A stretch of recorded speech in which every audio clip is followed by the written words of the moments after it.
Hello नमस्कार दोस्तों, स्वागत करते हैं आप सभी को आप सबका अपना परिवार प्रतिज्ञा परिवार पर। दोस्तों आज आप लोगों के सामने ग्रुप डी का एपिसोड जो चल रहा था नंबर 12 शायद चलेगा, और हम लोग अभी तक ही प्लांट किंगडम ही पढ़ रहे हैं। और प्लांट किंगडम में थैलोफाइटा का जो लास्ट उदाहरण बचा हुआ था, हमने आपको शैवाल पढ़ा दिया था, कवक पढ़ा दिया था, शैवाल कवक और लाइकेन पढ़ाया था, और उसमें एक बच गया था जीवाणु। जीवाणु मतलब कि बैक्टीरिया। तो आज हम लोग उसी की क्लास करने वाले हैं। बड़ा ध्यान से सारी मैटर को मैं बोर्ड पर लिख दिया ताकि वीडियो लंबा ना हो जाए, तो बड़ा ध्यान से बातों को समझने की हम प्रयास करते हैं। सबसे पहला सवाल जो होते हैं बैक्टीरिया, जीवाणु को हम लोग क्या कहते हैं? बैक्टीरिया। और किसके अंतर्गत आते हैं? तो थैलोफाइटा। थैलोफाइटा पुष्पीय पौधा या पुष्पोद्भिक या क्रिप्टोगेमी के अंतर्गत आते हैं। अब सबसे पहले इसका खोज के बारे में सवाल आते हैं।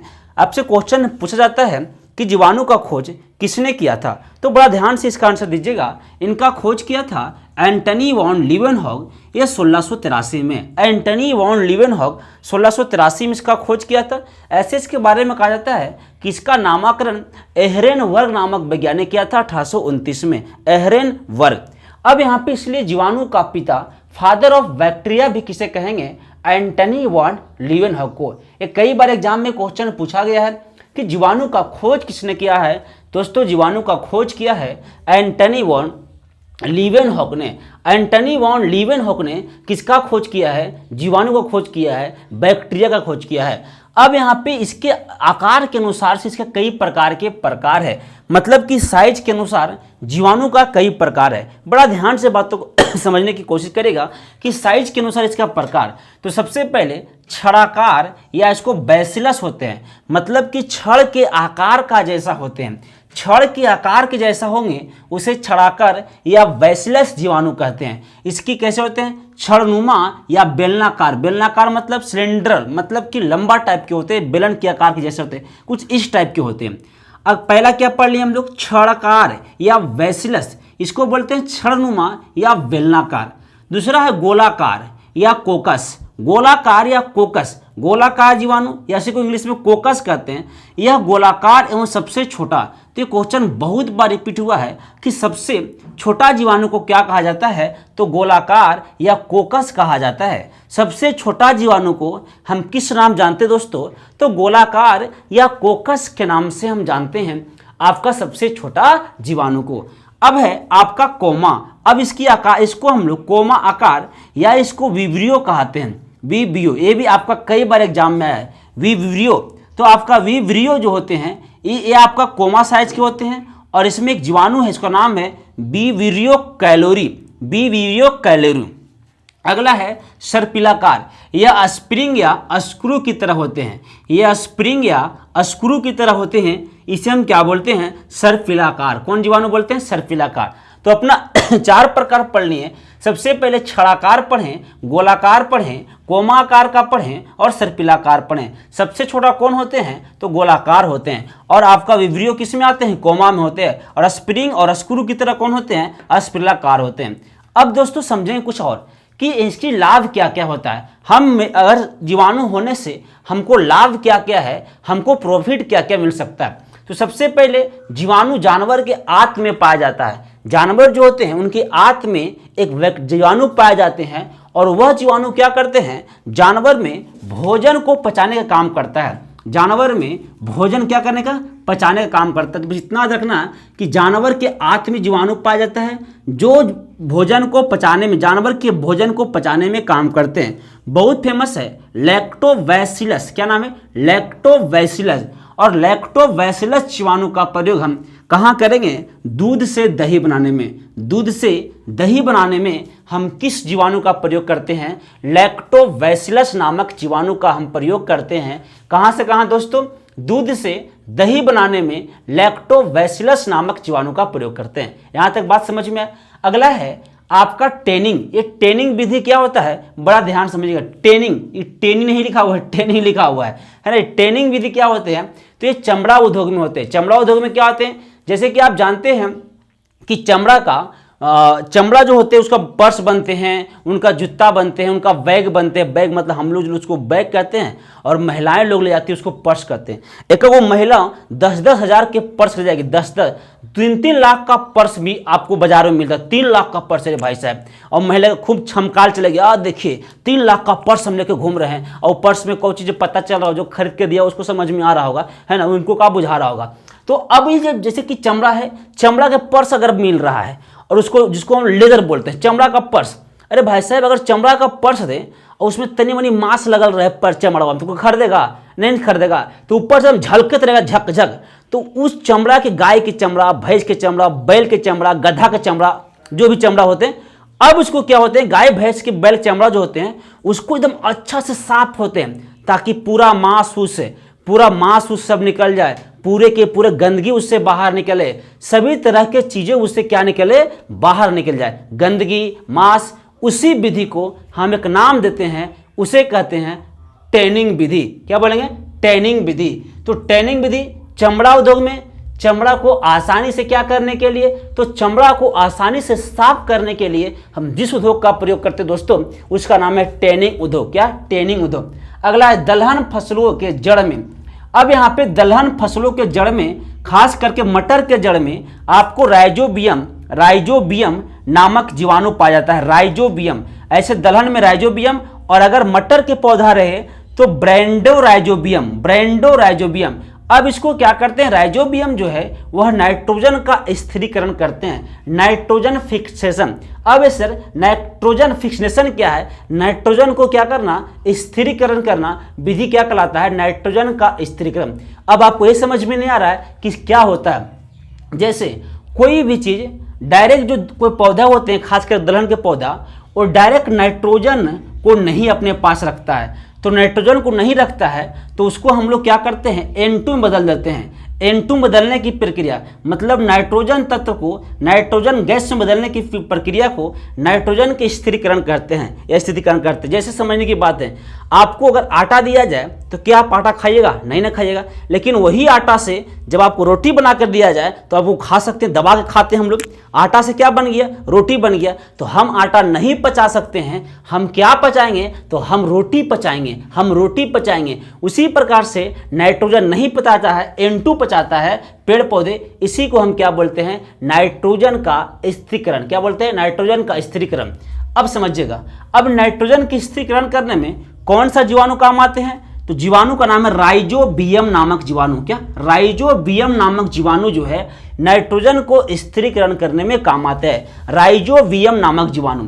अगर राइजोबियम नामक जीवाणु, तो एलिमेंट किसका प्रयोग करेंगे, तो तत्व का नाम है मोल्वेडेनियम। अगर नहीं दिख रहा होगा तो सुन लीजिए नाम से, मोल्वेडेनियम। क्या, मोल्वेडेनियम। और अगर तत्व भी ना मिले तो उर्वरक होता है एनजोला। क्या, एनजोला नामक उर्वरक जो है वह नाइट्रोजन का स्थिरीकरण करने में भाग में आता है। तो कितने बात बताएं, जीवाणु में राइजोबियम, और तत्व में मोल्वेडेनियम, और उर्वरक में क्या दोस्तों, एनजोला। अब समझिएगा, एक एनाबिना और नॉस्टॉक नामक साइनोबैक्टीरिया जो है वह क्या करता है, वायुमंडल में नाइट्रोजन का स्थिरीकरण करता है। कौन कौन, एनाबिना एंड नॉस्टॉक नामक साइनोबैक्टीरिया।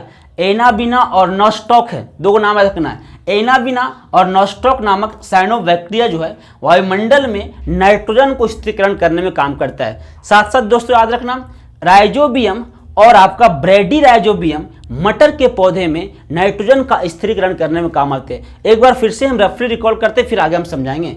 सबसे पहले हम क्या पढ़ रहे थे, जीवाणु पढ़ रहे थे। सर जीवाणु खोज किसने किया था, तो खोज किया था इसका आपका एंटनी वॉन लीवेनहॉग। कब किया था, 1683 में किया था। कब दोस्तों, 1683 में किया था एंटनी वॉन लीवेनहॉग। इसीलिए फादर ऑफ बैक्टीरिया किसको कहते हैं, तो फादर ऑफ बैक्टीरिया जो सर एंटनी वॉन लीवेनहॉग को कहा जाता है, एंटनी वॉन लीवेनहॉग को कहा जाता है। बात समझ में आया क्या।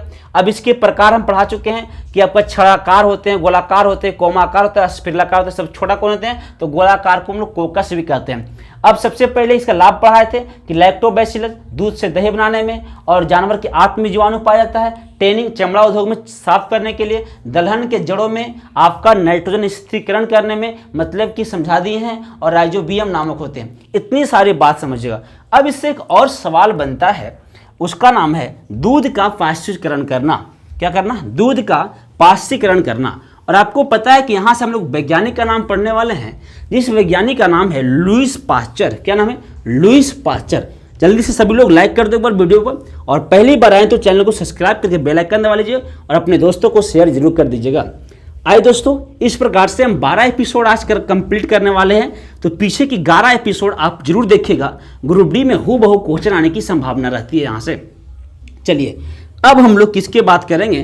तो इसके स्थिरीकरण की बात करेंगे, मतलब कि लुईस पास्चर की बात करेंगे, और हम लोग दूध का पाश्चुरीकरण कैसे करते हैं, ये सारी क्रियाएं हम बहुत डिटेल्स में और समझने वाले हैं। तो सबसे पहले नाम है लुईस पास्चर।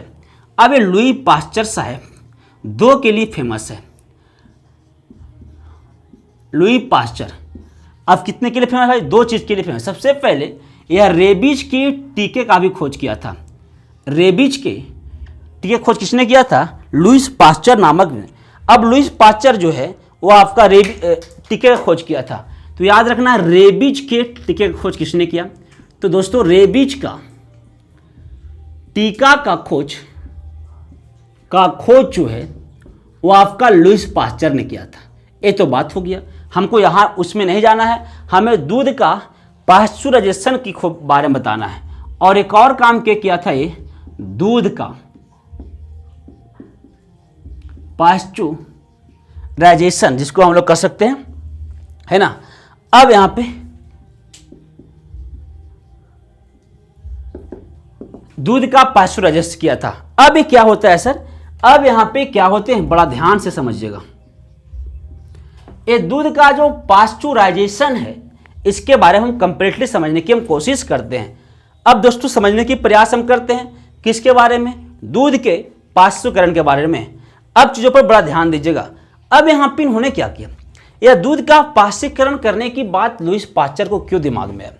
अब दिमाग से रखना है, अगर दूध का पाश्चुरीकरण करने का मतलब दूध को ढेर दिन तक रखना, दूध को ढेर दिन तक रखने क्रिया को ही हम क्या बोलते हैं? दूध का पाश्चुराइजेशन। अब इन्होंने दिमाग लगाया और उन्होंने सिंपल सी बात याद रखा कि अब दूध को ढेर दिन तक रखा जा सकता है। दूध को ढेर दिन तक रखा जा सकता है, ऐसा दिमाग किसने लगाया था? तो ऐसा दिमाग लगाया था लुईस पास्चर ने। और लुईस पास्चर ने दो गो विधि बताया था। एक विधि का नाम था LTH मेथड। LTH मेथड, बड़ा ध्यान सुनना, LTH मेथड। और एक विधि का नाम था HTH मेथड या HTST मेथड, ऐसा करके। ये दो गो विधि का नाम है। पहला क्या हम क्या बताएं? तो हम पहला जो बता रहे हैं वो आपका LTHT मेथड जो भी है। अब यहां पे समझने की कोशिश कीजिएगा। अब इन्होंने पहला दिमाग क्या लगाया? पहला दिमाग यही लगाया कि भाई साहब तुम क्या करो, अब यहां पे तुम क्या करो कि टेम्परेचर लो। और इन्होंने कहा कि 62.8 डिग्री सेल्सियस तापमान पर अगर दूध को 30 मिनट तक गर्म किया जाए, 30 मिनट तक गर्म करना है। अब कहा 62.8 डिग्री सेल्सियस को, इतना टेम्परेचर पर दूध को 30 मिनट तक गर्म करना है। इसी को लो टेम्परेचर होल्डिंग मेथड कहा जाता है। लो टेम्परेचर, तो L से हो जाएगा लो, T से हो जाएगा टेम्परेचर, अब यहां पे टेम्परेचर, और S से हो जाएगा आपका होल्डिंग। S से क्या होगा? होल्डिंग। मतलब कि 62.8 डिग्री सेल्सियस पर दूध को 30 मिनट तक गर्म करना मेथड LTH मेथड कहलाता है। क्या बोलेंगे? LTH मेथड, मतलब low temperature holding method. Low temperature holding method. अब यहां पे लोग कहा तो बढ़िया मेथड दी, इसमें कोई प्रॉब्लम नहीं है सर, पर सर समस्या यह आ रहा था, समस्या यह यहां पे आ रहा था दोस्तों कि हमको बहुत फास्ट करना और बहुत ज्यादा करना है। तो इन्होंने कहा कि टेंशन मत लो, तुम लोग भी कर सकता है। और इन्होंने कहा 71.1 डिग्री सेल्सियस पर किसी को 15 सेकेंड तक गर्म किया जाए। 71.1 डिग्री सेल्सियस पर दूध को 15 सेकेंड तक गर्म किया जाए। इसी मेथड को हाई टेम्परेचर, क्या दोस्तों, हाई टेम्परेचर और आपका सॉल्ट लिख सकते हैं यहां पे, high temperature salt, high temperature salt. उसके बाद आपको याद रखना है high temperature salt holding method इसको बोल सकते हैं, या हाई टेम्परेचर सॉल्ट मेथड भी इसको कह सकते हैं। यही आपका हाई टेम्परेचर कितना मेथड की बात हुआ, सॉल्ट मेथड की बात हुआ। अब यहाँ पे सॉल्ट टाइम भी लगा सकते हैं, तो सॉल्ट टाइम मेथड भी कहीं कहीं आपको लिखा मिलेगा। सॉल्ट टाइम मेथड, ये आपका दो मेथड हो गया, HTST, हाई, एस से आपका हाई, टी से आपका टेम्परेचर, एस से आपका सॉल्ट और टी से आपका टाइम मेथड। अब यहाँ पे यही दो समझना है, LTH मेथड और HTST method. LTH method low temperature holding method 62.8 degree Celsius तक गर्म कितना देर तक करना है, 30 मिनट तक दूध को गर्म करना है, इसे LTH मेथड कहते हैं। बात समझ में आया क्या? और HTST मेथड 71.1 डिग्री सेल्सियस तापमान पर दूध को 15 सेकेंड तक गर्म करना है, इसे high temperature salt time method कहते हैं। इस किसने कहा था? लुई पास्चर ने। कौन? लुई पास्चर ने बताया था। अब बड़ा ध्यान से समझना है कि सर ये तो ठीक है, ये तो मामला समझ सकते हैं, लेकिन सर ये बताइए कि 71.1 डिग्री सेल्सियस पर 15 सेकेंड में गर्म कैसे हो सकता है? तब भाई 15 सेकेंड में कैसे गर्म हो सकता है? हम लोग दूध जब गर्म करे जाएंगे तो जैसे ही रखेंगे तो 15 सेकेंड तो रखे में लग जाएगा, अरे भाई मच्छर उच्छर, ओकरा बाद पतला उतला गर्म होगा। पतला में समझ रहे, उसको पेंदी गर्म होने में तो हमने कि लग जाता है 1 मिनट, और कैसे होगा? तो बड़ा दिमाग लगाया है, कहा कि टेंशन मत लो, सबका सिस्टम बना हुआ है। अब यहाँ ऊपर वाला हम साफ करते हैं, दिमाग देते हैं, आपको बताते हैं कितना आसानी से काम हो जाएगा। अब करना क्या है भाई साहब, अब यहाँ पे करना क्या है? सबसे पहले उन्होंने कहा कि देखो तुम दूध रखो, कहा लो भैया, लुई पास्चर हम दूध रख दिए, मिल्क रख दिए, वाइट दूध रख दिए, लो अब दूध रखो। कहा यहाँ से पतली सी एकदम पाइप निकालो, लो निकाल दिए, और कहा यहाँ मोटर लगाओ, लगा दिए। एक ये भैया मोटर है, मोटर। अब मोटर लगा दिए। अब जैसी मोटर लगाएं और कहा कि यहाँ से मोटर लगाने के बाद यहाँ से फिर से आपका कुछ इस प्रकार से दूध है, और यहाँ हीटर लगाओ, लो यहाँ पे हीटर लग गया। क्या लग गया? हीटर लगा दिए, गर्म करने वाला क्या लगा दिए? हीटर लगा दिए। और उसके बाद दूध को पतीली में एकदम इस प्रकार से दूध आ रहा है, और एकदम गजब के पतीली में शुद्ध अमूल दूध यहाँ पे हो गया। अभी कैसे कैसे थोड़ा और समझाइए ना सर। दूध यहाँ से जा रहा था, बढ़िया गया, कोई बात नहीं। मोटरवा क्या कर रहा था? दूधवा को फुहारा मार रहा था। फुहारा बुझते हैं कि नहीं बुझते हैं? नहीं बुझते हैं। फुहारा मतलब मुंह में पानी लीजिए और उसे फू से करिए, फुहारा समझ में आ जाएगा। तो उसको क्या करना? फुहारा, फुचूर पानी फेंकना ही फुहारा कहलाता है। मतलब कि पानी के बूंद में कम झरना उड़ना पर नहाते हैं अपने में बाथरूम में, तो झरना वाला काम मारता है, तो फुहारा मारता है। आह बहुत मस्त लगता है नहाए में, पूरे के पूरे एकदम झरना वाला फुहारा मारेगा। मोटर वाला पानी, नल वाला पानी तक बका जाए, लेकिन झरना वाला से नाक बकाते हैं, क्योंकि क्या मारता है भैया? तो वो मारता है फुहारा। तो उससे पतला एकदम फू। अरे भाई फुहारा नहीं समझ रहे हैं, कोरोना काल चल रहा है, सैनिटाइजर देखे ना, मारता है फोर्सिंग वाला, हाँ ऐसे करके रगड़ लो, या फिर सैलून में कटाएं तो बाल कटाएं में मारता है फोर्सिंग वाला बाल में, तो उसको फुहारा कहते हैं। तो दूध को मरा रहा था फुहारा। अब दूधवा महीन टाइप एकदम फू करके जा रहा था। अब फुहारा के हीटर में तुरंत गर्म कर दिया। मतलब कि यहाँ पे गया और तुरंत क्या कर दिया? गर्म कर दिया। इसके प्रभाव किससे हो रहा? हीटरवा से। हीटरवा पहले यहाँ मोटरवा से, मोटरवा क्या मारा? फुचुक से पानी मारा फुहारा टाइप के, और फुहारा मारा तो तुरंत ही कौन पकड़ लिया, हीटर पकड़ लिया और इसमें आकर एकदम आराम से ये पूरे के पूरे डब्बा में आकर बैठ गया। यही आपका होता है HTST method, high temperature short time method. बात समझ में आ क्या? High temperature short time method, फुहारा मार के गर्म करना। ऐसे हमने क्या करते हैं कि हमने गांव में दूध होता है, उठाता है, मतलब समझ रहे हो ना, पतेली में लाते हैं, धैर देते हैं, ऐसे कर गोठा उठा टूब के आग लहरता था, उठाता जाता है, ढेर 2-3 घंटा उठाता है। शहर में क्या करते, कस के हिट मार के उगाड़ दिए, यहाँ ओकरों से फास्ट हो रहा है, यहाँ फुहरवा मार के गर्म कर रहा है, तो एक साथ दूध जाता है इतना, तो गर्म करने में ज्यादा लगता है। लेकिन फुहारा मार के एक बूंद दूध गया, एक बार छितरा के दूध गया तो तुरंत गर्म कर देता है। इसे क्या बोलते हैं? HTST, high temperature short method, high temperature short time method. बात समझ में आ? इसी के बारे में किसने बताया था? आपका लुई पाश्चर ने दूध के बारे में ही कहानी बताए थे। पाश्चुरीकरण, दूध का हम क्या बोलते हैं दोस्तों? पाश्चुराइजेशन, मतलब दूध को ढेर दिन तक रखना, दूध को ढेर दिन तक सुरक्षित रखने की क्रिया कहलाता है। तो पहला क्या? LTH मेथड और HTST मेथड। समझ में आ गया? LTS में क्या है? Low temperature holding, 62.8 degree Celsius पर 30 मिनट तक गर्म करना, ये आपका लो टेम्परेचर वाला है। और हाई वाला 71.1 डिग्री से 15 सेकंड तक गर्म करना। तो ये वीडियो आपको कैसा लगा होगा जरूर बताइएगा। वीडियो पर पहली बार आए हैं तो वीडियो को लाइक करिए और चैनल पर पहली बार आए तो सब्सक्राइब करके बेल आइकन जरूर दबा लीजिएगा। जय हिंद, जय भारत, जय बिहार।